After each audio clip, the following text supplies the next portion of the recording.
Hey guys, this is Shiva Singhal. कैसे हैं आप सभी लोग? उम्मीद है आप अच्छे होंगे दोस्तों, और स्वागत है आपका फिर से इस न्यू लेसन में।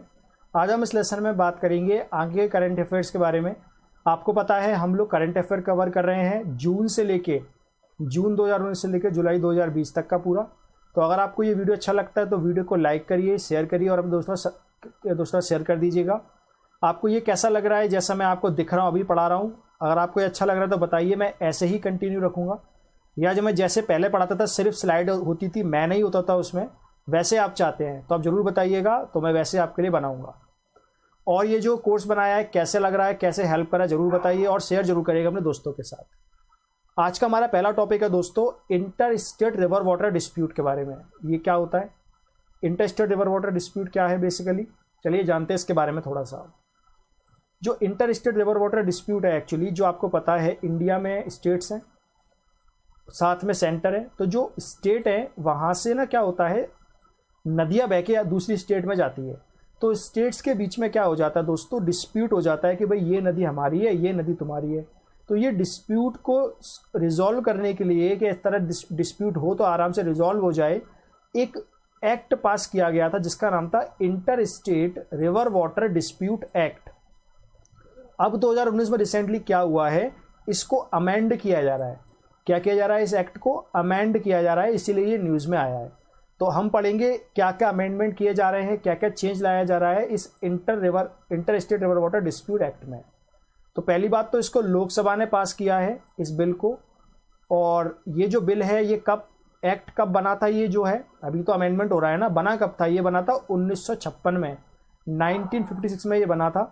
अब ये जो अमेंडमेंट करके क्या क्या बदलाव लाए गए हैं, पहला बदलाव इसमें यह है, इसमें 2 टायर रेजोल्यूशन बनाया जाएगा। यानी कि अगर दो स्टेट और बीच में डिस्प्यूट है तो वो दो तरीके से या दो जगह जाकर उसको रिजॉल्व करा सकती है। पहला होगा डिस्प्यूट रिजोल्यूशन कमेटी TRC, ये 1 ईयर या 6 मंथ में इसको रिजॉल्व करेगी।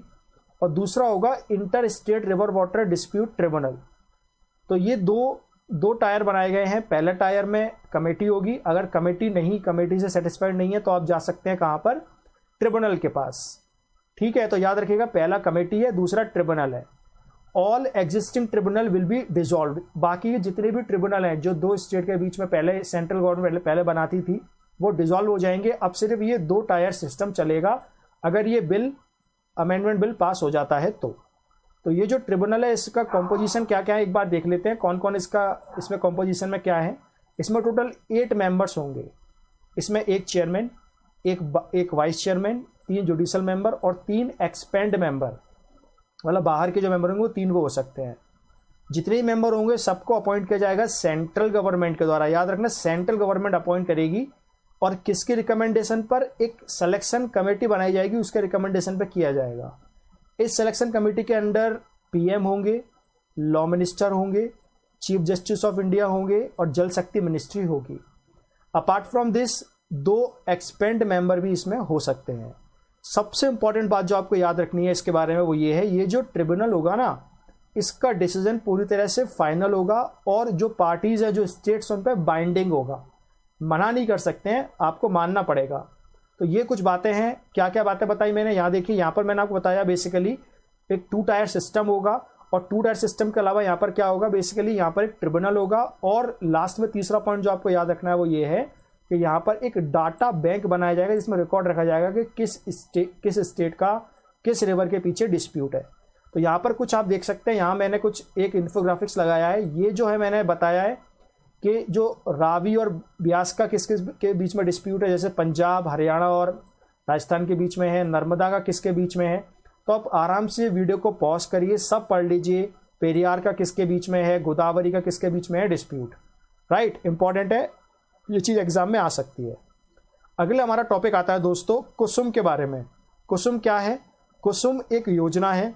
ये जो योजना है ये किस मिनिस्ट्री के अंडर है? ये है ministry of new and renewable energy.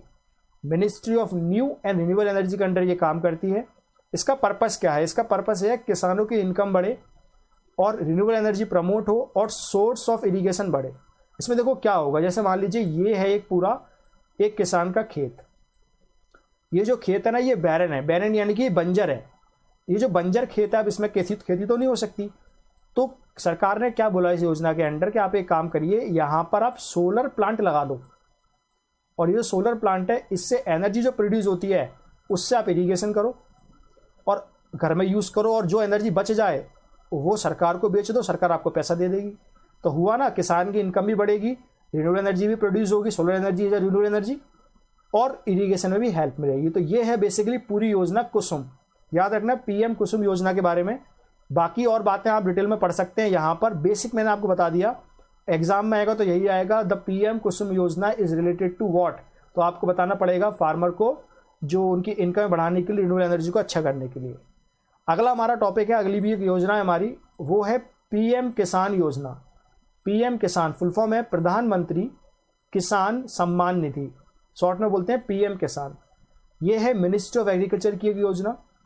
इसमें क्या होगा, इसमें जो सेंट्रल ये जो है जो स्कीम, ये जो योजना है, ये एक सेंट्रल सेक्टर स्कीम है, यानी कि 100% जो पैसा आएगा ना वो सेंट्रल गवर्नमेंट ही देगी, स्टेट को कुछ नहीं देना।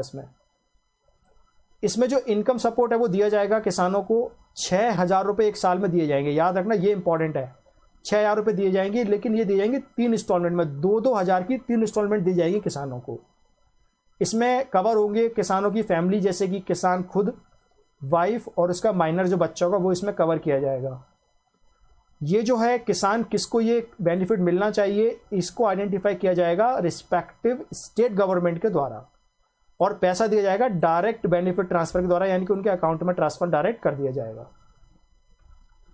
कुछ यहाँ पर एक्सेप्शनल केसेस भी हैं जो आपको याद रखने हैं, जैसे कि यहाँ पर है पहला एक्सेप्शनल केस है कि जो इंस्टीट्यूट है वो बेसिकली इसमें काम करेंगे, और एमपी, एमएलएज, डिस्ट्रिक्ट मजिस्ट्रेट, जजेस, इसके लिए ये योजना काम नहीं करेगी।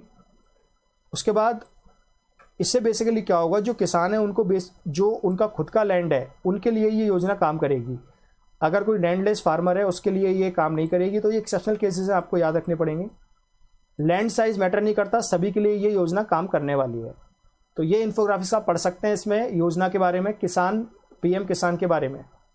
अगली है दोस्तों, अगली योजना हमारी है प्रधानमंत्री मान धन योजना। ये क्या है, ये एक पेंशन स्कीम है, सभी किसानों के लिए है ये। इसमें किसानों को मंथली कंट्रीब्यूशन देना पड़ेगा according to their age in which they are just incorporating in this particular scheme. कम एज में करेंगे कम कंट्रीब्यूशन देना होगा, और जब वो 60 साल के हो जाएंगे तब उनको 3,000 रुपये पर मंथ उनको मिलेगा। इसको इम्प्लीमेंट किया जा रहा है क्योंकि इंश्योरेंस स्कीम है तो LIC इम्प्लीमेंट कर रही है। और याद रखना जो पीएम किसान मानधन योजना है वो अलग है, पीएम किसान अलग है। ऑल्दो इन दोनों को आपस में लिंक किया जा सकता है, ये यहाँ पर एक प्रोविज़न है। तो ये है पीएम किसान मानधन योजना के बारे में। अगला है पीएम आशा। पीएम आशा क्या है, पीएम आशा काफ़ी इंपॉर्टेंट है, ये एक अम्ब्रेला स्कीम है। अम्ब्रेला स्कीम वो स्कीम होती है जिसमें कई सारी स्कीम जुड़ी होती हैं एक स्कीम से, इसे अम्ब्रेला स्कीम कहते हैं। इसका एम ये है जो किसान जो अपनी प्रोड्यूस करते हैं उसका उन्हें सही प्राइस मिले। आपको पता है किसानों से सरकार खरीदती है, और सरकार जो खरीदती है वो खरीदती है FCI के थ्रू। तो किसानों को अच्छे से प्राइस मिले, पूरा प्राइस मिले, इसके लिए ये पीएम आशा लाया गया है। ये मेन ऑब्जेक्टिव है। इसके 3 कंपोनेंट है, PDPS, PPS, PPSS and PSS। PSS जो है ये एक फिजिकल प्रोक्योरमेंट करेगा, इसमें नाफेड और FCI करेगा। PDPS में कोई भी फिजिकल प्रोक्योरमेंट नहीं होगा, और PPSS में जो होगा वो प्राइवेट प्लेयर्स प्रोक्योर करेंगे स्टेट से ऑयल सीड के लिए। तो ये पहला, और दूसरा वाला क्या है, ऑयल सीड के लिए है। नाफेड के बारे में थोड़ी बात कर लेते हैं। नाफेड क्या है, नाफेड एक सोसाइटी से रजिस्टर्ड है, पहली बात 1958 में से रजिस्टर्ड किया गया था, और ये एक कोऑपरेटिव मार्केटिंग को प्रमोट करता है। कोऑपरेटिव मार्केटिंग मतलब जब कई सारे किसान मिलकर एक FPO बनाते हैं, आपने सुना होगा फार्मर्स प्रोड्यूसर्स ऑर्गेनाइजेशन, जो फार्मर प्रोड्यूस करते हैं FPO बनाते हैं, उसको प्रमोट करने के लिए, यानी कि फार्मर जो ग्रुप में प्रोड्यूस करते हैं उसको प्रमोट करने के लिए ये बेसिकली काम करता है। दूसरा जो इसमें वो है FCI। FCI बेस क्या करता है, FCI क्या है बेसिकली, ये एक स्टैट्यूटरी ऑर्गेनाइजेशन है। स्टैट्यूटरी का मतलब क्या होता है, स्टैट्यूटरी का मतलब ये वर्ड है स्टैच्यूट मतलब होता है लॉ। तो ये एक लॉ के थ्रू बनी है। आप बताना ये किस लॉ के अंडर बनी है, अगर आपको पता है तो कमेंट में। क्या है इसका basically purpose, to provide effective price support. मैंने आपको जस्ट ही बताया, जो किसान प्रोड्यूस करते हैं उससे उन्हें परचेस कौन करता है? गवर्नमेंट। तो गवर्नमेंट थोड़ी ना जाती है परचेस करने, एफसीआई परचेस करती है किसानों से और अपने गोदामों में रख देती है। गोदामों में रखकर जो सेंट्रल गवर्नमेंट है फिर वो स्टेट गवर्नमेंट को उसको सप्लाई कर देती है। तो मेन इसका काम यही है, इफेक्टिव प्राइस सपोर्ट दिया जाए सेंट्रल गवर्नमेंट के हेल्प से, बफर स्टॉक को मेंटेन करती है और फूड ग्रेन के लिए ही ये को ही स्टोर करती है। याद रखना, फूड ग्रेन के लिए ये काम करती है एफसीआई। तो यहाँ पर 3 आप इसके देख सकते हैं कंपोनेंट, मैंने आपको बताया, यहाँ आप पढ़ लेना इसको, पीएसएस, पीडीपीएस एंड पीपीएसएस, ये सारे कंपोनेंट है पीएम आशा के। किसके? पीएम आशा। तो ये था video about the current affair. उम्मीद है आपको वीडियो अच्छा लगा होगा। अगर आपको वीडियो अच्छा लगा है तो वीडियो को लाइक करिए, शेयर करिए दोस्तों।